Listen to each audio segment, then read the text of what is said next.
Buenas tardes y bienvenidos una vez más a mi rincón de pensar. Dice la crónica: cuando llegaron a la fuente, la Guardia Civil se pensó que eran cazadores lo que había allí. Cuando ven a la pareja, aquellos dos bandoleros echaron mano a los rifles y empezaron a hacer fuego. Al punto un guardia civil cayó mortalmente herido y al verle los compañeros, que eran valientes y decididos, pusieron rodilla en tierra, hicieron una descarga y dieron la muerte a los dos bandidos.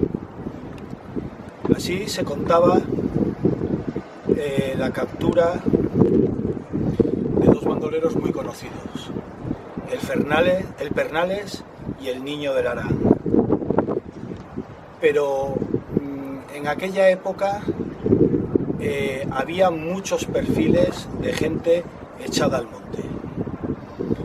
Hoy vengo a hacer este vídeo sin querer calificar ni criticar ni a unos ni a otros, sin querer hacer ningún juicio de valor, sin querer mitificar ni a unos ni por supuesto a los otros. Estamos hablando de una España antigua, de una España con grandes diferencias sociales de todo tipo, una España en la que decimonónicamente en el campo, en el mundo rural, en el monte, se vivían muchas diferencias a todos los niveles, en todos los sentidos, de todos los tipos, y era muy difícil tanto tomar partido por parte de unos como por parte de otros. Mirar, en el año 1849 en Madrid se publicaba este Manual del Baratero, un libro que al poco tiempo de publicarse y de salir fue lo que hoy en día se llama secuestrado. Se retiró de la venta y se prohibió su difusión. Muchos dicen que fue el primer manual de artes marciales, entre comillas, uno de los primeros manuales de artes marciales que se publicó.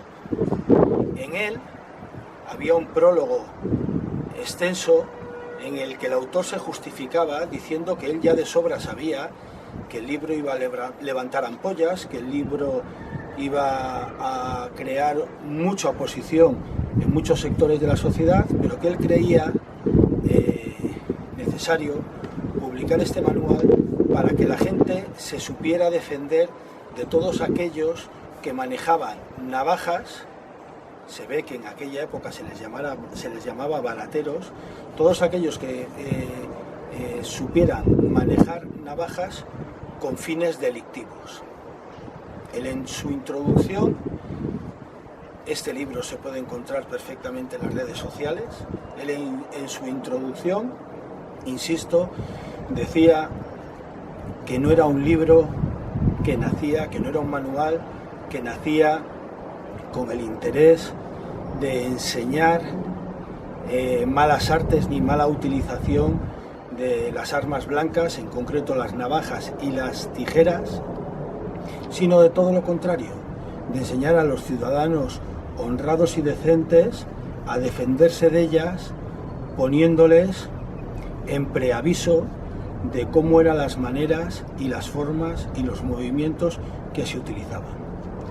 Fuera de la forma que fuera, el libro no cayó bien y el libro se prohibió y se retiró su venta durante mucho tiempo. ¿Qué pasa? Pues lo que suele pasar con estas cosas, que basta que prohíbas un libro, un manual, para que el libro circulara en la villa y corte a escondidas, bajo mano, de manera clandestina.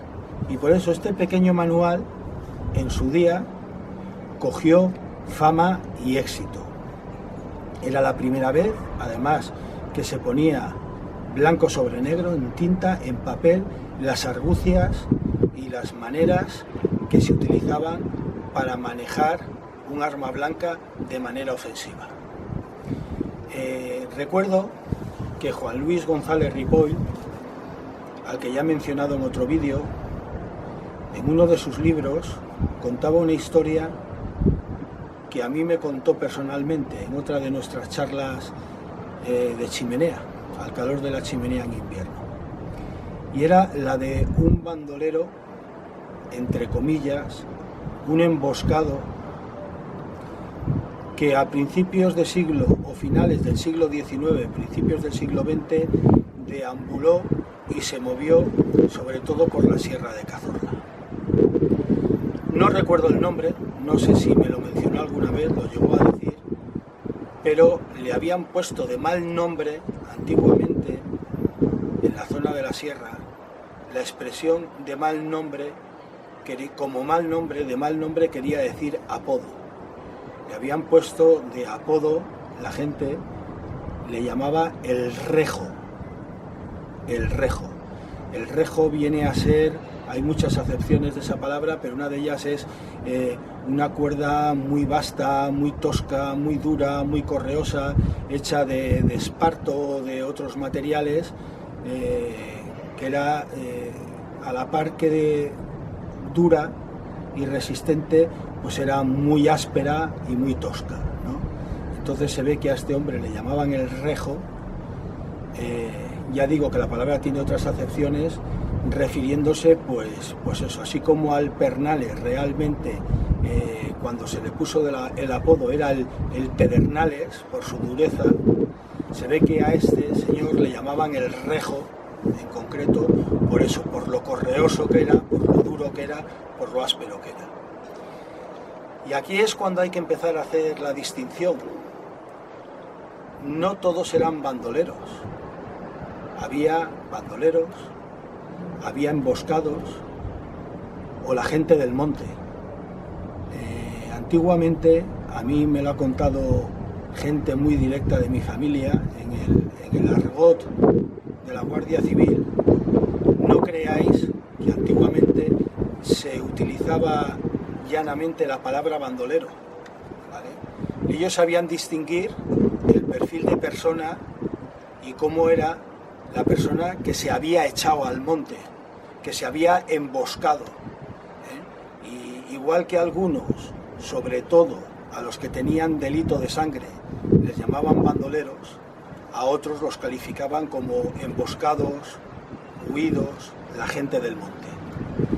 Y por lo que a mí se me ha transmitido oralmente, tampoco la actitud de la Guardia Civil era, y de los rondines, ahora explicaré quién eran los rondines, la actitud hacia ellos tampoco era la misma. No era lo mismo un bandolero que la Guardia Civil lo perseguía porque tenía cometidos delitos de sangre, que un emboscado, que uno del monte, que un huido. No tenían la misma actitud hacia ellos. He mencionado hace un momento los rondines, y era como la gente de la sierra llamaba a los carabineros. Los carabineros era un cuerpo que existió hasta la Guerra Civil, que se dedicaban sobre todo a temas de aduanas y haciendas. Si se dedicaba a temas de aduanas y a temas de hacienda, ¿por qué ingresaban en la sierra? ¿Por qué entraban en la sierra? ¿Por qué se introducían en la sierra? Muy fácil. Sobre todo los rondines entraban a la sierra, sobre todo buscando las plantaciones de tabaco que estaban prohibidas, porque en este país siempre ha existido la tabacalera y sabéis que era un monopolio, pero la gente de la sierra, la gente del monte, se hacía de manera clandestina sus propias plantaciones de tabaco, ¿de acuerdo? Entonces ahí era sobre todo donde entraban en acción los rondines, que les llamaban, que no eran más que el cuerpo de carabineros, que posteriormente, después de la Guerra Civil, se fusionaría con la Guardia Civil. Y a los guardias civiles, pues por aquella época se les llamaba los guardias, y habían algunos que en conversaciones tabernarias, cuando no querían mencionar la palabra por si alguien les escuchaba, yo he oído mucho la expresión, que se utilizaba mucho la expresión de los del sombrero atravesado, o los del gorro atravesado, La gente siempre inventando con esa facilidad y con esa riqueza de vocabulario. Se ve que, volvemos al tema del Rejo, según contaba González Ripoll, pues es un hombre que no había cometido delitos de sangre. Se había tenido que echar al monte por temas de tierras, por temas de problemas económicos que al final acababan haciendo tomar decisiones equivocadas, y por aquella época pues era muy común. Antes de caer en manos de la justicia, pues la salida era echarse al monte.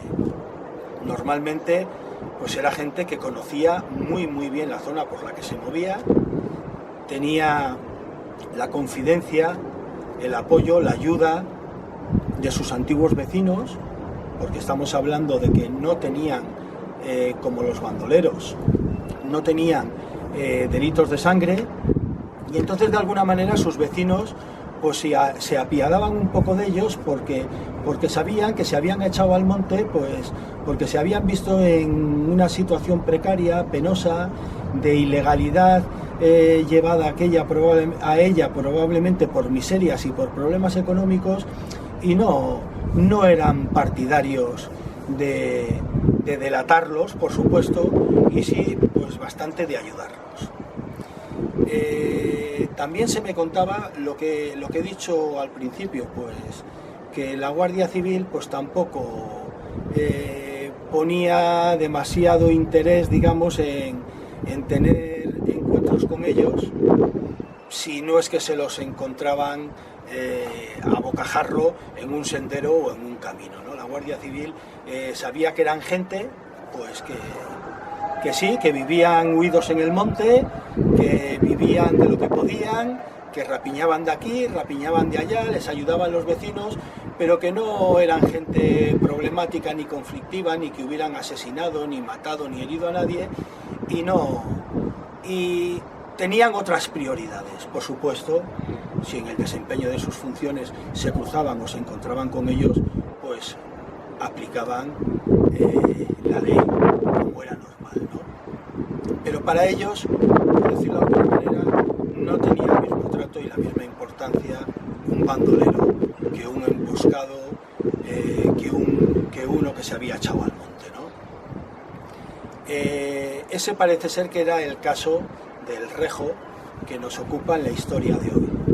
La sierra por aquel entonces estaba llena de aserradores, hacheros, aserradores, que eran las cuadrillas de gente que iba trabajando la madera, haciendo el señalamiento, la marca, la corta, el apeamiento, el desdoblamiento y la labra de la madera, para luego ajorrarla y sacarla del monte, pues porque era el oficio que ellos tenían.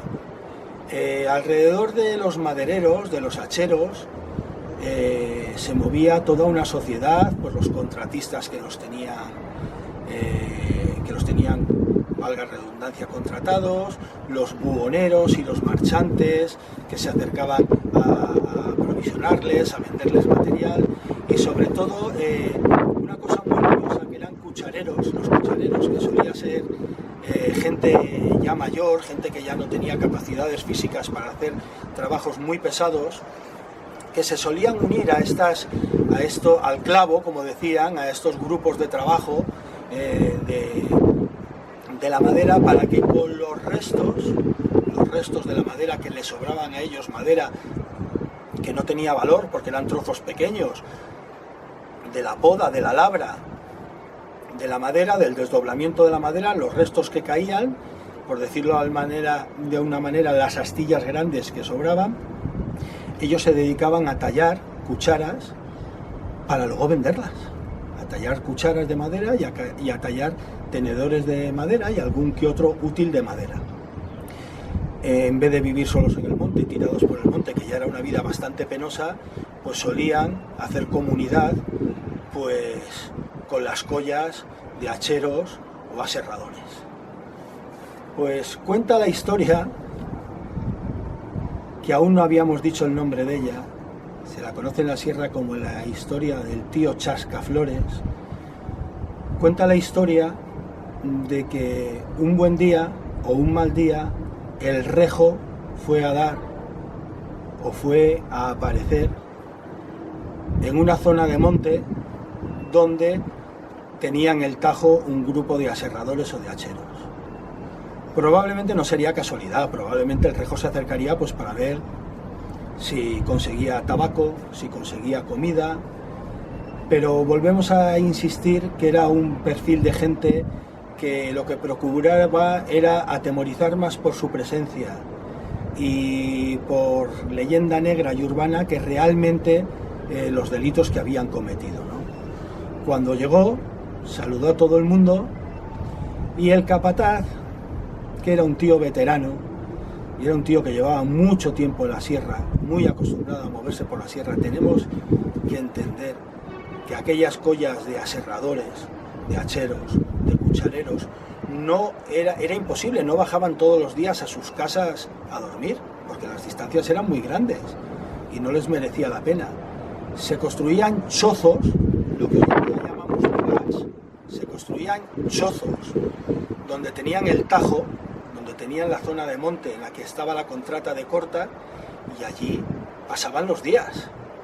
¿Cuándo bajaban del monte? Pues cuando se acababa la zona de corta y tenían que pasar a otra, o simplemente cuando llegaba el caballo blanco, cuando veían que venía temporal, que venía nieve, que no iban a poder seguir trabajando para estar metidos en el chozo, consumiendo leña y sin tener trabajo, sin poder trabajar, pues si veían la oportunidad, se bajaban a sus casas. Si lo veían venir, si veían llegar el temporal, pues se bajaban a sus casas. Entonces el capataz, que sabía que tenía que convivir con toda la sociedad, con toda la grey que se movía por las sierras, tenía vista, le saludó por su nombre, por supuesto, a ver quién le llamaba por el apodo, y le dijo: hombre, ¿qué haces? Siéntate y come con nosotros. Aquel tradicional método de comer que era la caldera de cobre en medio, donde se hacían las gachas, las migas, y se comía por turnos con aquel método de cucharada y paso atrás, meter la cuchara, comer y dar un paso para atrás para que el siguiente compañero se acercara, metiera la cucharada, comiera paso atrás, y era la manera de comer, además racionando la comida de la forma más equitativa y más rápida. Aquello se llamaba comer al estilo de cucharada y paso atrás. Pues el capataz invitó al rejo a comer con ellos. Hombre, que estarás cansado, que la vida que llevas por el monte, que te hará falta una comida caliente, ven, acércate, tómate unos cigarros con nosotros y come, que a lo mejor sabe Dios los días que llevas sin comer de caliente. El rejo lo agradeció, se acercó a ellos en silencio, parece ser que era una persona bastante callada, bastante parca en palabras, comió con ellos. Estábamos comentando, antes de que me quedara sin batería, que una vez que habían terminado de comer por el método ya explicado de cucharada y paso atrás, el rejo se apartó un poco, porque además parece ser que era un tío bastante educado y comedido y discreto, para descansar. Estaban los aserradores, los hacheros, entre ellos hablando, murmurando de la situación que se había producido y cómo lo había resuelto el capataz, cuando entre ellos había uno pues que era joven y que era de carácter bastante bravucón, bastante tirado para adelante. Era el típico joven un poco gallito, por decirlo de alguna manera, ¿vale? Vamos a resumirlo así, que así todo el mundo nos entenderemos. Y empezó a apostar con el resto de sus compañeros que él era capaz de llamarle rejo a la cara. El resto se echaron las manos a la cabeza y le dijeron: oye, mira, déjate de tonterías, que este hombre es un hombre peligroso, que este hombre es un hombre de carácter, que este hombre no deja de ser un emboscado, no deja de ser un tío tirado al monte, ¿eh? No andes con tonterías. Yo me apuesto con vosotros, y como en este país somos como somos, cuando media una apuesta por el medio, no hay quien falte que la acepte, aquel ni corto ni perezoso se levantó con una petaca de tabaco. Fue lo único que se le ocurrió para pensar que iba a salir airoso de aquel encuentro. Se levantó con una petaca de tabaco, se acercó al Rejo y le dijo: tome usted, señor Rejo, que hoy va a fumar por invitación mía.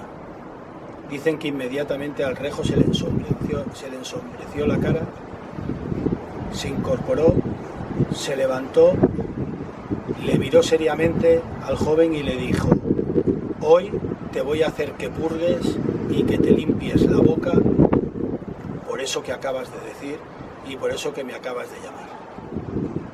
El joven, lejos de achicarse, se ve que miró para atrás, vio de reojo que sus compañeros estaban pendientes de él y empezó a porfiar con el Rejo. Le dijo: hombre, pues no seas así, pues no es para tomártelo así, además, ¿qué es lo que me vas a hacer? Te acabamos de invitar a comer, yo creo que no tienes nada que decir. Pues empezó a rencillar con el Rejo. Y fue cuando el Rejo tiró mano a la faja. ¿Y qué salió de la faja? El otro objeto de este vídeo de hoy.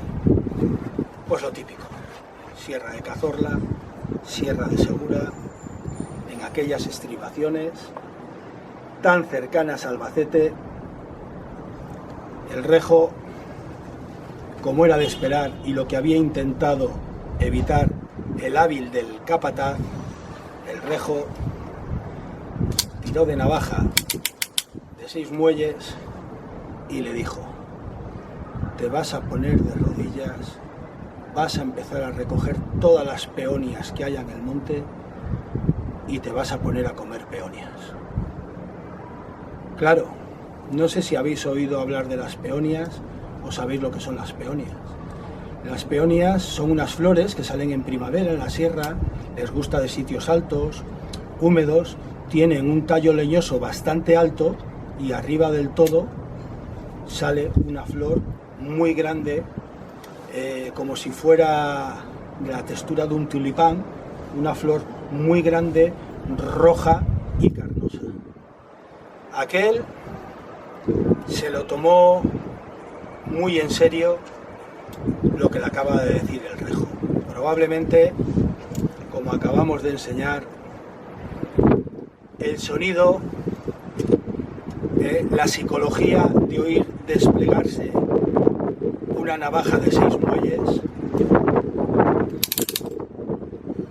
hace milagros. Aquel chaval, de golpe y porrazo, se dio cuenta de que la cosa no estaba para bromas, se arrodilló, empezó a coger todas las peonias que había en esa zona y empezó a masticar peonias. Pero el Rejo, no contento con eso, como se farfulló, intuyó lo que había pasado, lo que había sucedido allí, le dijo al resto de los compañeros: vosotros levantaros todos y empezar a cogerle flores y acercarle flores, que todavía no está comiendo bastantes. Se ve que le hicieron allí un montón de flores, de peonias, un buen montón, y aquel estuvo comiendo hasta que se puso malísimo y empezó a vomitar. Cuando terminó de vomitar, se le quedó mirando el Rejo y le dijo: muchacho, más o menos, no sé lo que te habrán contado de mí, pero estás muy confundido. Hoy no tengo ganas de problemas con nadie. Dio media vuelta y desapareció por donde había venido. Allí se hizo un silencio sepulcral. El capataz le pegó una bronca al aserrador, al hachero, le pegó una bronca que no os la podéis ni figurar, porque él, en su sabiduría, en sus muchos años de trabajo en el monte, era conocedor de esto que os acabo precisamente de comentar, Había que convivir con toda la grey de la sierra, pasaba mucho tiempo durmiendo en la sierra. El caso de la historia es que el joven se puso malísimo y hubo que bajarlo a su población, a su casa, porque le empezaron a entrar unas fiebres y unos temblores de mucho cuidado. Parece ser que las flores tienen ciertos componentes venenosos, esas en concreto, las peonias, y aquello le sentó, pero fatal, claro. Puede que hasta el Rejo, conocedor del monte, supiera el efecto que le iban a hacer aquellas flores, el comer aquellas flores. En el pueblo enseguida avisaron a una curandera, avisaron a una sanadora que se llamaba, le dio una serie de brebajes, dicen que estuvo al punto de la muerte, que estuvo malísimo, con cólicos, con vómitos, pero que al final se consiguió salvar y se recuperó. Parece ser que todas las primaveras, cuando empezaban a florecer las peonias por la sierra, este pobre joven, que ya se convirtió en hombre y en adulto, no había manera de llevarlo a la sierra porque decían sus vecinos que solo de ver las peonias le salían unas alergias, unas urticarias y unos ronchones, y que se ponía con unos temblores y unos sudores de la muerte solo de ver aquellas flores. Y ya sabéis cómo es la gente del pueblo. ¿Qué apodo le cayó para el resto de su vida a este hombre? Pues el tío se decía en plan de en señal de respeto a las personas que cumplían ya determinada edad, pues a partir de determinado momento en su pueblo se le conoció como el tío Chascaflores, que es lo mismo que el tío Masticaflores. Queda claro que todas las historias, todos los encontronazos con bandoleros, con emboscados, con gente echada al monte, no se resolvían de esta manera tan peculiar e incluso, ¿por qué no?, podríamos decir un poco civilizada, porque no acabó con resultado fatídico, ¿no? Aquel hachero, aquel aserrador, se la jugó y bastante. Y probablemente se llevó una lección de vida en el sentido de la prudencia que había tenido su jefe, su capataz, y la imprudencia que había cometido él por tema probablemente de exceso de testosterona de juventud. Así voy a dar por finalizado este vídeo, que vuelvo a recordar al principio. El objeto era este libro, Manual del Baratero, libro que se prohibió y que se secuestró durante mucho tiempo, en el cual el autor en su introducción decía que lo que pretendía era enseñar a la gente a manejarse y a defenderse ante ataques similares a la navaja que acabamos, al filo que acabamos de mostrar hoy en nuestro vídeo. Está claro que a lo mejor eso solo era la introducción del autor del libro, porque el libro, si alguno tenéis la curiosidad, lo adquirís y os hacéis con él, explica claramente los movimientos, los pasos, los ataques, la forma de manejar la navaja. Entonces, está claro que todo depende de cómo se mire. Hoy en día nuestra comunidad Bushcraft aseguramos y defendemos, y es que además es así, de ahí el nombre de mi canal, para trabajar herramientas, que los filos para nosotros son herramientas para nuestro ocio y tiempo libre en el monte. Yo con este vídeo de hoy no digo lo contrario, simplemente he hablado de una época en la que las navajas y los filos tenían mucho peso en la sociedad serrana y se utilizaban como herramientas para muchas cosas y también a veces para actos delictivos. Poco más o menos que lo que sucede hoy también en nuestra sociedad. Los honrados ciudadanos utilizamos nuestros filos para el desarrollo de nuestras prácticas deportivas, y hay otra serie de señores que viven al margen de la ley, que desprecian la convivencia de la sociedad, que los utilizan para otras cosas. Pero la moraleja del vídeo de hoy es que no todo el mundo es igual y no a todo el mundo se le puede medir por el mismo rasero. Señores, buenas tardes desapacibles, buenas tardes de invierno y hasta el próximo vídeo.